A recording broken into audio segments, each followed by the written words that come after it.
First ഇപ്പൊ ഒരു day 1 അല്ലെങ്കിൽ ഡേ 0 ട്രേഡർ ആയിട്ട് അവിടുന്ന് പിന്നെ ഒരു അഡ്വാൻസ്ഡ് ട്രേഡർ ആവാനല്ലേ ഒരു പാത്ത് വേ ഉണ്ടല്ലോ, അതിന്റെ ബ്ലൂ പ്രിന്റ് ഒന്ന് പറയോ? Okay, talking about the blue print, initial സ്റ്റേജിൽ ഫസ്റ്റ് ആൻഡ് ഫോർമോസ്റ്റ് ആലോചിക്കേണ്ടത് നോളജ് ആണ്. എന്താണ് ഇതിന് കിട്ടാൻ പോകുന്നതും എന്ത് ഇതിന് കിട്ടൂല എന്നുള്ളതും റിയാലിറ്റി അക്സെപ്റ്റ് ചെയ്യുക എന്നുള്ളതാണ്.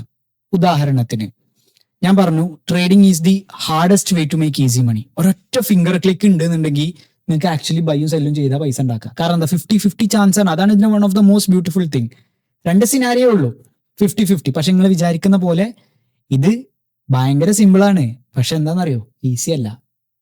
Know the difference. സിമ്പിൾ ആണ്, ഈസി അല്ല. അപ്പൊ ഇതിന് ഫസ്റ്റ് ആൻഡ് ഫോർമോസ്റ്റ് തിങ് ഒന്ന് അക്വയർ ചെയ്യുക. എന്ത്? നോളജ്, ഇൻഫർമേഷന് അക്വയർ ചെയ്യുക. 2, ചാർട്ടിൽ കുറച്ചധികം സമയം സ്പെൻഡ് ചെയ്യാൻ നോക്കുക ഇനീഷ്യൽ സ്റ്റേജുകളിൽ. 3, തുടക്കം നിങ്ങൾ ക്യാപിറ്റൽ ഇടുമ്പോൾ make sure you are putting the live capital. Live capital വെച്ചിട്ട് തന്നെ നിങ്ങൾ തുടങ്ങിക്കോളി. പക്ഷേ ഓൺ വൺ കണ്ടീഷൻ. എന്ത്? Make sure you are investing something that you can afford to lose. നിങ്ങൾക്ക് നഷ്ടപ്പെടുത്താൻ പറ്റുന്ന എമൗണ്ട് മാത്രം. നിഹാലിന് ചിലപ്പോ 5000 രൂപയായിരിക്കും മേ ബി അഫോർഡ് ചെയ്യാൻ പറ്റുക.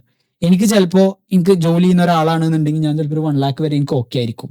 പോയി കഴിഞ്ഞാലും എന്റെ തടിനെ ബാധിക്കൂല, എന്റെ ഫാമിലി ലൈഫിനെ ബാധിക്കൂല, പേഴ്സണൽ പ്രൊഫഷണൽ ലൈഫിനെ ബാധിക്കൂല, ബന്ധങ്ങളെ ബാധിക്കൂല എന്നുള്ളൊരു എമൗണ്ട്.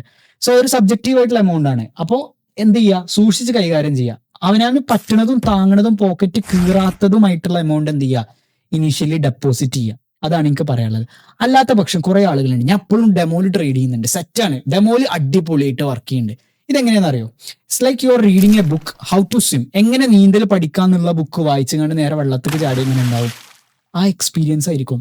അല്ലെങ്കിൽ how to drive a car എന്നുള്ളത് ഇതാക്കിയിട്ട് ഞാൻ അങ്ങനെ പറഞ്ഞു തരികയാണ് നിഹാലിന്. ഇതാണ് ആക്സിലേറ്റർ, ബ്രേക്ക്, ക്ലച്ച്, ഗിയർ, ഇത് പെഡല് ചവിട്ടുമ്പോൾ ഇത് ഗിയർ മാറ്റണം എന്നൊക്കെ പറഞ്ഞുകൊണ്ട് ഇതാക്കിയാണ്ട് നിഹാൽ ആ ഒരു എക്സ്പീരിയൻസിൽ വണ്ടി എടുത്തു. അല്ലെങ്കിൽ ബുക്ക് വായിച്ചു കണ്ട് നേരെ വെള്ളത്തിൽ ചാടി. കാര്യം നടക്കോ?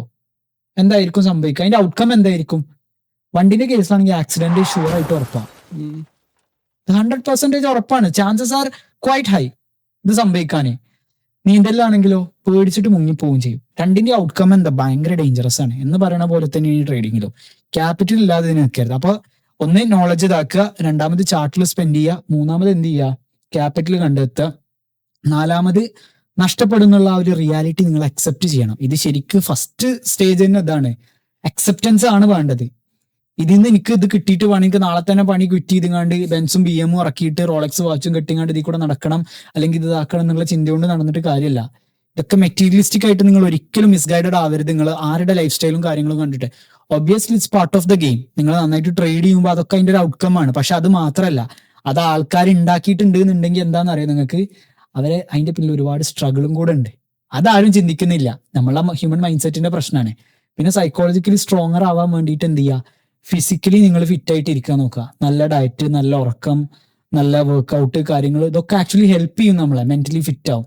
ഇമോഷൻസിന്റെ പേരിൽ എന്ത് ചെയ്യരുത്, ഡിസിഷൻസ് എടുക്കാതിരിക്കുക. ലൈഫിലാണെങ്കിലും ട്രേഡിങ്ങിലാണെങ്കിലും. ഇതൊക്കെയാണ് ഒരു ബേസിക് ബ്ലൂ പ്രിന്റ്.